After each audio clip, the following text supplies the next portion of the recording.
Singkat cerita, pada malam hari, Jack bersama orang-orang yang ikut serta pun baru sampai di lembah mata air. Di sana sudah ada Charlie yang sedang main gitar dan juga Mr. Locke. Hurley dan juga pasangan Korea ternyata ikut serta tinggal di sana.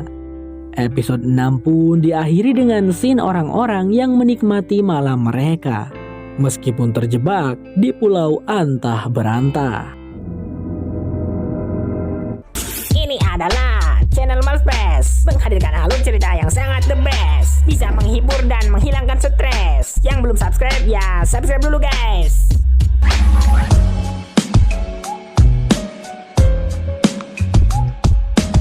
Inilah Lost Season 1 episode 7. Film dibuka dengan memperlihatkan kondisi Charlie yang mulai buruk karena tubuhnya mulai masuk tahap detoksifikasi karena sudah tidak mengkonsumsi narkoboy. Kemudian Mr. Locke datang menemuinya, mengajak pemuda itu untuk jalan-jalan. Tapi ternyata Charlie justru diajak berburu babi hutan dan menjadi umpan hidup untuk babi hutan itu.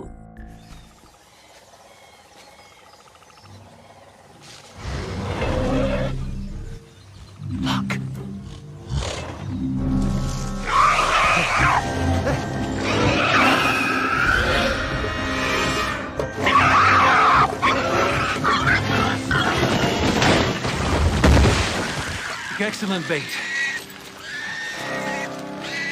Sesudah itu, Charlie yang sudah tidak tahan lagi lalu meminta Mr. Locke untuk mengembalikan narkoboynya. Kembalikan narkoboyku Mr. Locke.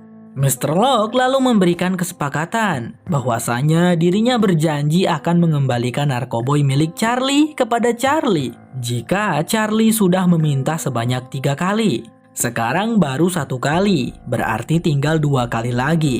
Tapi Mr. Locke percaya bahwa Charlie lebih kuat dan meminta pemuda itu untuk bertahan. Mr. Locke, kenapa tidak kau buang atau bakar saja narkoboy itu? Jadi biar aku tidak bisa lagi memintanya kepadamu, tanya si Charlie. Lalu Mr. Locke menjawab, jika aku membuang narkoboy ini maka itu artinya kau tidak punya pilihan, Charlie.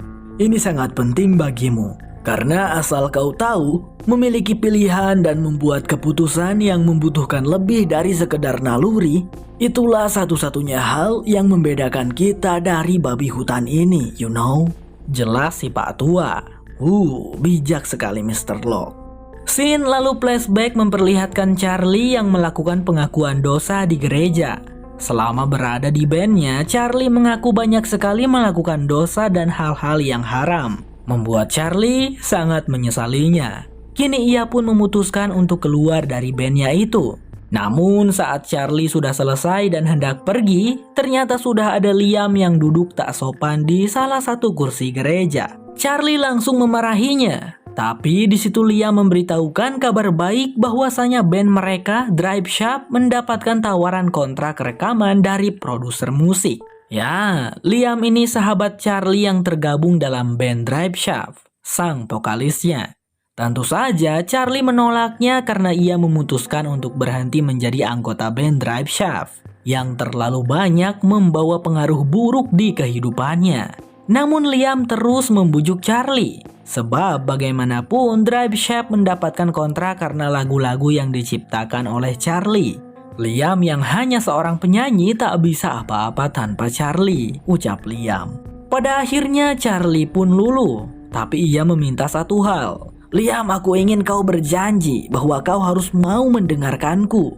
Dan jika keadaan sudah tidak terkendali, jika aku bilang berhenti ya harus berhenti, oke? Pintanya Charlie. Liam pun mengangguk menyanggupi hal itu. Tapi dari perkataannya itu, Liam tidak mengucapkan kata janji. Entah Charlie sadar atau tidak.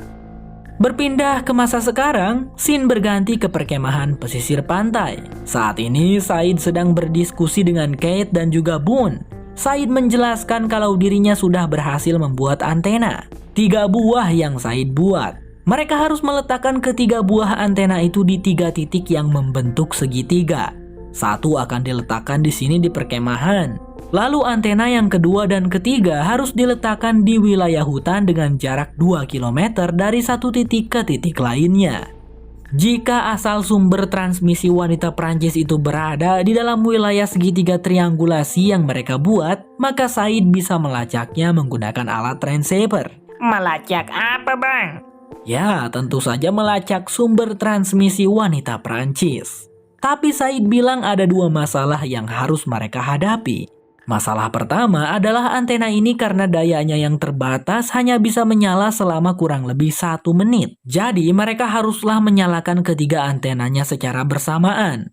Lah, gimana caranya? Di sini mereka gak ada walkie-talkie atau iPhone buat komunikasi jarak jauh, Bang. Tapi untungnya Said menemukan petasan roket yang bisa mereka gunakan sebagai tanda.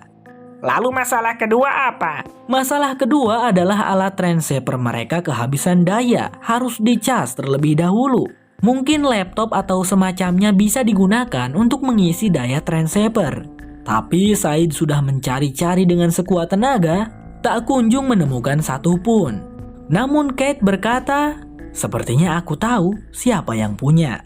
Ya, siapa lagi kalau bukan Sawyer si pengumpul dan peluting handal. Ketika menemuinya dan menanyakan tentang hal itu, meskipun Sawyer bersikap tengil dan cukup senang menggoda Kate, tapi pria itu memberikan barang tersebut dengan ikhlas. Masalah kedua pun berhasil teratasi.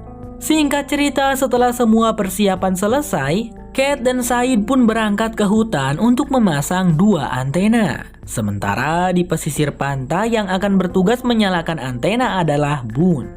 Dalam perjalanan, mereka berdua berbincang-bincang. Said pun membahas tentang mereka semua yang berhasil selamat dari kecelakaan pesawat. Padahal seharusnya mereka semua tidak selamat. Mengingat kabin pesawat terjatuh dan terguling-guling ke hutan sebelum sampai dan hancur di pantai. Tapi mereka semua kok masih bisa selamat hanya dengan beberapa luka gores saja. Saat Kate menjawab karena keberuntungan, Said berkata bahwa tidak ada keberuntungan yang seperti ini. Entahlah. Just rides plane crashes all the time. Some things just happen. No rhyme, no reason.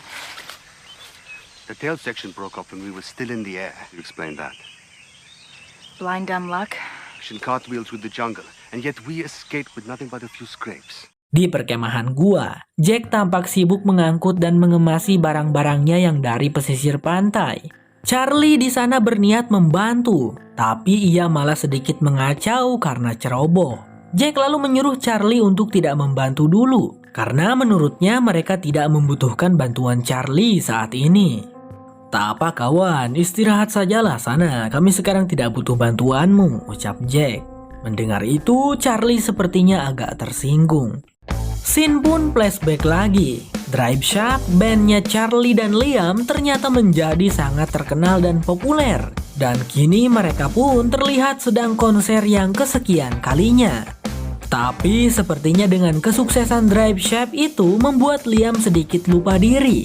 Bagian refrain yang seharusnya dinyanyikan oleh Charlie sesuai kesepakatan dalam lagu malah dinyanyikan oleh Liam. Dan hal itu membuat Charlie cukup kesal. Setelah konser selesai, terlihat sangat banyak kamera yang menjepret sana-sini. Di ruang istirahat, Charlie pun berbicara dengan Liam mengenai kejadian tadi waktu di panggung. Di situ Liam tidak menanggapi Charlie dengan sungguh-sungguh, tapi ia berkata, "Tenang Charlie, tidak akan begitu lagi kok, tenang saja." Lalu Liam pun beranjak pergi dengan seorang wanita panggilan juga dengan narkoboynya. Seperti yang sudah Charlie duga, ini semua akan menjadi buruk lagi. Scene berganti di momen lainnya. Charlie masuk ke ruang istirahat dan mendapati Liam sedang bersenang-senang dengan para wanita panggilan dan juga minuman keras. Charlie langsung mengusir pergi semua wanita-wanita itu dan langsung memarahi Liam karena Liam malah tidak ikut sound checking. Padahal sejam lagi mereka akan konser dan Liam ini tidak pernah lagi ikut latihan. Tapi ya, lagi-lagi Liam tidak menganggap serius Charlie. Meladeninya dengan malas meremehkan Charlie. Charlie sudah tidak bisa menahan kesabaran lagi, apalagi melihat Liam yang terus-terusan mengkonsumsi barang haram. Charlie lalu berkata mereka bubar saja dan lupakan semua tur yang tersisa. Tapi di situ Liam tampak marah dan mengatakan sesuatu yang menyakitkan pada Charlie. Berkata bahwa Charlie ini bukan siapa-siapa. Akulah Drive Shaft, bahkan tak ada orang yang tahu siapa pemain bass Drive Shaft. Mereka hanya kenal aku, Charlie. Kau bukan apa-apa tanpa Drive Shaft, Charlie. Jika kau pergi silakan. Kau hanya akan semakin menjadi bukan siapa-siapa, ungkap Liam sembari beranjak pergi. Charlie terlihat sangat sedih mendengar kata-kata Liam itu. Dan sejak itu, Charlie pun mulai mengkonsumsi narkoboy laknat, mengikuti Liam. Di masa sekarang, saat Charlie sedang termenung, ia melihat Harley yang membawakan gitarnya milik Charlie. Awalnya Charlie berpikir Harley ingin Charlie memainkannya, jadi Charlie terlihat senang. Tapi ternyata Harley membawakan gitar itu karena disuruh Jack. Mungkin Charlie menyimpannya dengan sembarangan, jadi Jack berpikir barang Charlie itu sedikit mengganggu, ucap Harley. Mendengar hal itu, emosi Charlie pun sudah tidak terbendung dan langsung bergegas nyamperin Jack yang berada di dalam gua. Charlie merasa dirinya diremehkan oleh Jack. Ketika Charlie melancarkan ngomel-ngomelnya, tiba-tiba Just calm down, all right? You're not yourself, right? You're gonna look out for me, yeah? We'll look out for each other. That's how it's like I'm some useless joke. What are you talking about? Oh no. Untungnya Charlie selamat, teman-teman. Tapi Jack masih berada di dalam gua dan terjebak oleh reruntuhan batu gua. Charlie tampak panik dan terkejut. Ia tidak menyangka hal itu akan terjadi. Ia pun disuruh oleh Harley untuk mencari bantuan dari orang-orang yang ada di pesisir pantai. Baik, laksanakan, ucap Charlie sambil bergegas pergi. Tak butuh waktu lama, Charlie pun sampai di pesisir pantai. Jarak dari gua ke pantai sekitar 2 kilometeran, pemirsa. Charlie dengan napas terengah-engah segera memberitahu Michael dan orang-orang di sana kalau Jack terjebak di dalam gua karena gua yang runtuh. Dan belum diketahui apakah Jack masih hidup atau tidak. Mendengar itu, Michael langsung menyuruh Boone dan beberapa laki-laki lainnya untuk ikut bersamanya. Boone pun menemui Shannon terlebih dahulu dan meminta gadis itu untuk menggantikan tugasnya menyalakan antena jam 5 sore nanti. Serta Boone pun menjelaskan sistem-sistem kerjanya yang harus dilakukan oleh Shannon. Oke kak, oke aku bisa, ucap Shannon. Charlie sendiri sedang mencari-cari Kate untuk memberitahukan kejadian yang menimpa Jack. Tapi Sawyer yang ada di sana memberitahu kalau Kate sudah pergi dengan Sai dalam sebuah misi. Lalu Sawyer pun berkata biar dirinya yang akan menyusul Kate dan memberitahukan hal tersebut. Oke siap Sawyer, kuserahkan padamu, jawab Charlie. Singkat cerita, rombongan Michael telah sampai di gua. Lalu Michael segera menghentikan orang-orang yang tengah berusaha menyingkirkan bebatuan di pintu gua. Karena Michael berpengalaman 8 tahun bekerja di konstruksi, ia tahu kalau tidak boleh sembarangan menggali gua itu karena pondasi temboknya bisa runtuh. Pria itu pun segera mencari titik yang aman untuk mereka menggali. Dan setelah ketemu, mereka pun langsung bekerja sama mulai menggali dengan tangan kosong. Sedangkan si Charlie, ia tidak ikut ke gua dan lebih memilih untuk menemui Mr. Locke yang sedang menguliti babi hutan buruannya. Setelah memberitahukan kejadian yang ada di gua, Charlie kembali meminta Mr. Locke untuk mengembalikan narkoboynya. Lalu Mr. Locke pun membawa Charlie untuk melihat sesuatu. Sebuah kepompong. Bukan kepompong kupu-kupu, melainkan sebuah kepompong ngengat. Ngengat itu mirip kupu-kupu tapi beda ya guys. Kata Mr. Locke, ngengat itu lebih cepat, lebih besar, dan lebih kuat. Mr. Locke menyuruh Charlie untuk melihat lebih dekat.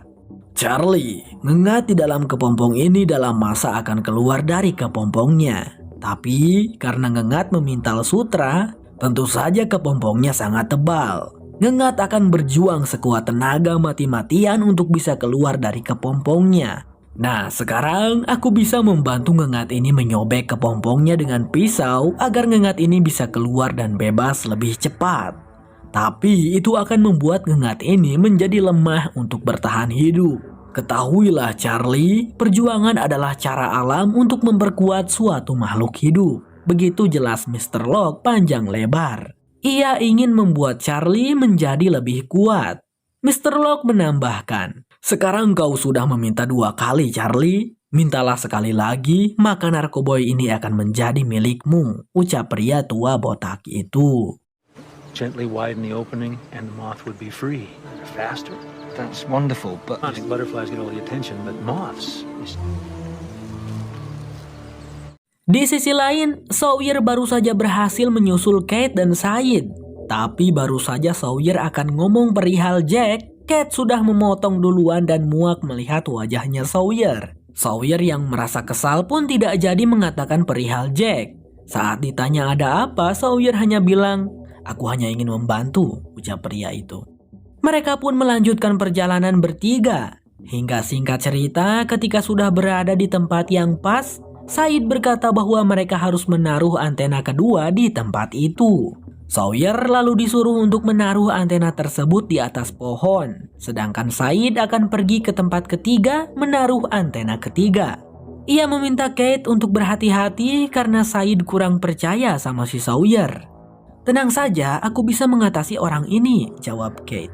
Tak lama setelah kepergian Sayid, Kate dan Sawyer terlihat mengobrol. Hingga Sawyer pun mulai buka suara menceritakan tentang si Jack yang saat ini tengah terperangkap di dalam gua karena pintu gua yang runtuh.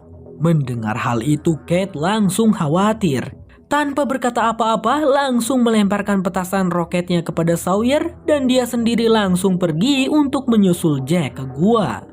Waduh, apakah rencana akan berhasil dengan si Sawyer yang memegang antena kedua?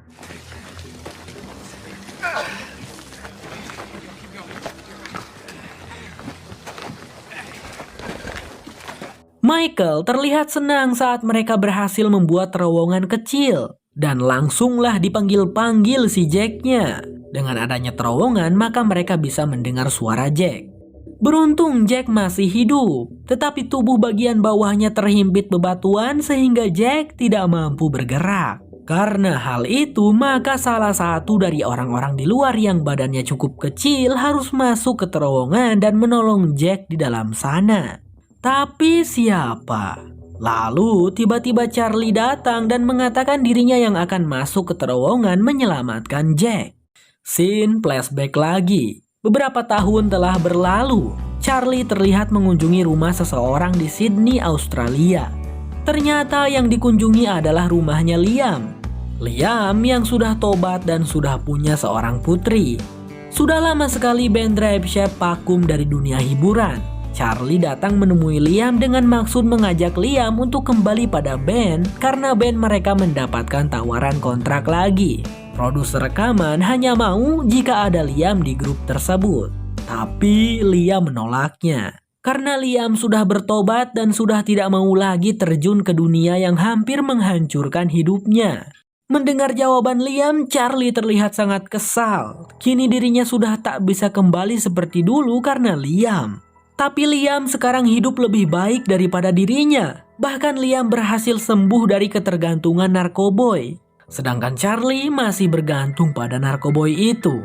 Charlie pun pergi dengan perasaan marah dan juga sedih. Meskipun Liam mencoba menghentikan Charlie dan berkata ingin membantu Charlie, tapi Charlie tetap pergi. Di masa sekarang, setelah persiapan selesai, Charlie pun berangkat memasuki terowongan yang cukup kecil itu. Merangkak, Charlie merangkak. Namun karena pergerakannya Charlie di dalam terowongan itu membuat tembok gua bergetar lagi. Michael langsung berteriak menyuruh Charlie untuk merangkak lebih cepat. Ketika terowongan itu runtuh, untungnya Charlie berhasil tepat waktu masuk ke gua dengan selamat. Tapi sekarang bagaimana caranya Charlie dan Jack keluar? Michael dan orang-orang di luar juga terlihat bingung harus bagaimana. Karena jika tak segera ditolong, Jack dan Charlie akan kehabisan oksigen di dalam sana. Sementara di dalam sana, Charlie pun sedang berusaha menyingkirkan bebatuan yang menindih bagian tubuh bawahnya Jack. Tapi tanpa sengaja, batu tersebut malah menimpa tangannya Jack. Mungkin, entahlah, gelap coy. Sehingga bahu Jack pun mengalami dislokasi tulangnya. Charlie meminta maaf, dan Jack meminta Charlie untuk membantunya membetulkan kembali tulang bahunya. What do I do? Now. Di luar, Kate baru sampai. Ia tentu saja langsung menanyakan keadaannya Jack. Setelah tahu apa yang sudah terjadi, Kate segera menghampiri terowongan yang runtuh itu. dan mulai berusaha menyingkirkan bebatuan yang menutupi pintu gua itu. Michael dan yang lain pun langsung ikut membantu. Di dalam sana, Jack dan Charlie berbincang-bincang. Mereka berdua pun pasrah saja dan berpikir mungkin inilah akhir hidup mereka. Lalu di situ Jack berkata bahwa dirinya tidak akan pernah melupakan keberanian Charlie yang mau masuk ke dalam sini untuk menolongnya. Dan asal kau tahu Charlie, aku tidak pernah menganggapmu tidak berguna. Kau hanya salah paham, ucapnya Jack menjelaskan. Mereka berdua pun berdamai sekarang. Lalu tiba-tiba Charlie teralihkan saat melihat seekor ngengat yang terbang di belakang Jack. Charlie segera mengikuti arahnya pergi si ngengat. Karena pasti ada jalan keluar jika ngengat itu bisa masuk ke dalam sini. Need to take a break.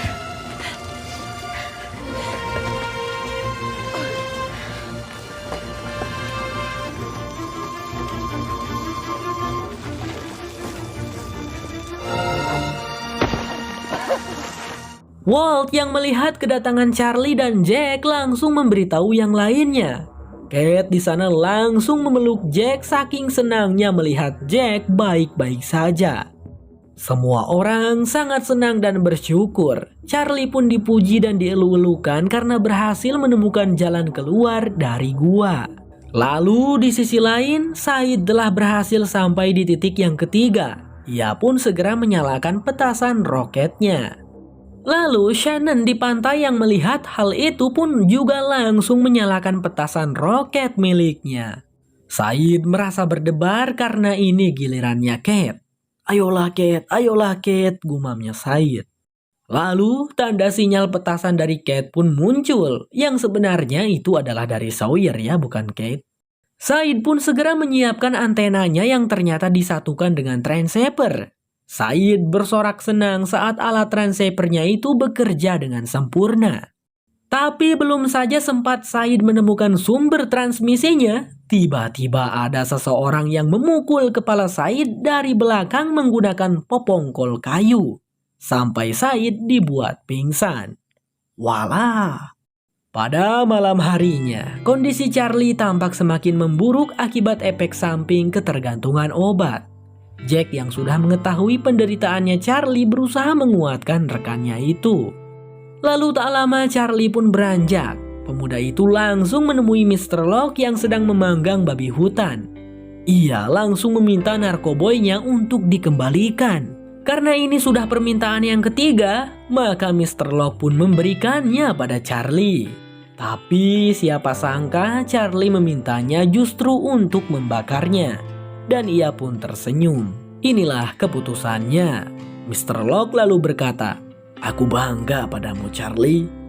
Sedangkan Jack saat ini dihampiri oleh Kate yang memberikannya sebuah ambin untuk lengannya Jack yang cedera. Jack pun berterima kasih. Kate ini udah kasih kode kalau dia sepertinya suka gitu sama Jack. Tapi Jack ini kurang peka atau gimana? Jack juga menunjukkan rasa sukanya pada Kate, tapi Jack masih menggantung Kate. Ya, mungkin Jack lebih suka hubungan mereka tetap seperti itu ya. Los bersambung. Kalau kamu suka dengan channel ini, jangan lupa pencet subscribe-nya ya teman-teman. Bagaimana pendapat kalian kawan-kawan Borangan tentang Lost episode kali ini? Berikan penilaian kalian dari 1 sampai 10 ya di kolom komen. Sampai jumpa lagi di episode berikutnya. Bye-bye.